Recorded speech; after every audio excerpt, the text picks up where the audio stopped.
Assalamualaikum warahmatullahi wabarakatuh. Perkenalkan, nama saya Fitra Nurwahyuni dengan NIM 2023622037 dari Fakultas Keguruan dan Ilmu Pendidikan, Program Studi Pendidikan Guru Pendidikan Anak Usia Dini. Tujuan saya membuat video ini adalah untuk memenuhi salah satu tugas mata kuliah saya dari dosen pengampu Bapak Dr. Fernandes Arung MPD pada mata kuliah Strategi Perkembangan Kognitif terkait pengaruh budaya terhadap kognisi, perspektif lintas budaya, dan praktik budaya dengan fokus pada 2 poin, yaitu perspektif lintas budaya dan perangkat serta praktik budaya. Topik ini sangat penting karena menunjukkan bahwa cara kita berpikir, mengingat, memecahkan masalah, dan mempersepsikan dunia tidak hanya dipengaruhi oleh otak kita, tapi juga oleh budaya tempat kita tumbuh. Yang pertama, perspektif lintas budaya.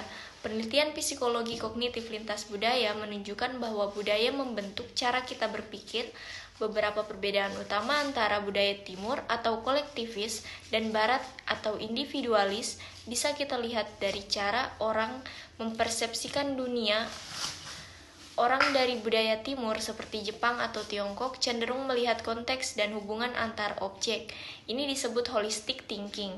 Sebaliknya, orang dari budaya barat seperti Amerika atau Eropa lebih fokus pada objek secara individu, disebut analytic thinking. Berargumen dan membuat keputusan, budaya barat cenderung mendorong logika dan argumen langsung, sementara budaya timur sering menggunakan pendekatan yang lebih implisit dan mempertimbangkan harmoni sosial. Cara belajar dan memproses informasi anak-anak di budaya Asia cenderung belajar dengan meniru dan menghafal, sedangkan di budaya Barat mereka lebih didorong untuk bertanya dan berpikir kritis sejak kecil. Contoh studi yang terkenal adalah dari Richard Nisbett yang menunjukkan bahwa anak-anak Asia Timur lebih memperhatikan latar belakang dan konteks dalam gambar, sementara anak-anak Amerika lebih fokus pada objek utama. Yang kedua, perangkat atau alat dan praktik budaya. Budaya tidak hanya mempengaruhi isi pikiran kita, tapi juga alat dan praktik yang kita gunakan untuk berpikir. Ini disebut dengan cognitive artifacts. Beberapa contohnya, bahasa sebagai alat budaya.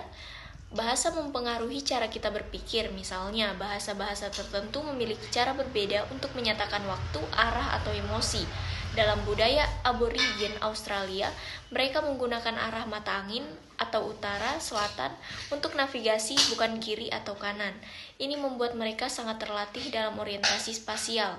Teknologi dan alat bantu kalkulator, peta, jam, dan bahkan aplikasi digital seperti Google Maps adalah contoh perangkat budaya yang memperluas kemampuan kognitif kita. Praktik sosial seperti sistem pendidikan atau ritual keagamaan, sistem pendidikan di negara-negara Asia lebih menekankan kerja keras, hafalan, dan disiplin. Ini membentuk gaya berpikir orang yang lebih terstruktur, sementara di banyak negara barat, sistem pendidikan mendorong eksplorasi dan kebebasan berpikir. Tradisi lisan atau tulisan dalam masyarakat tradisional, pengetahuan disampaikan secara lisan sehingga daya ingat mereka sangat kuat. Sedangkan masyarakat modern lebih bergantung pada tulisan dan catatan yang mengubah cara kita menyimpan informasi. Jadi, budaya memiliki pengaruh yang besar terhadap cara kita berpikir dan memproses informasi.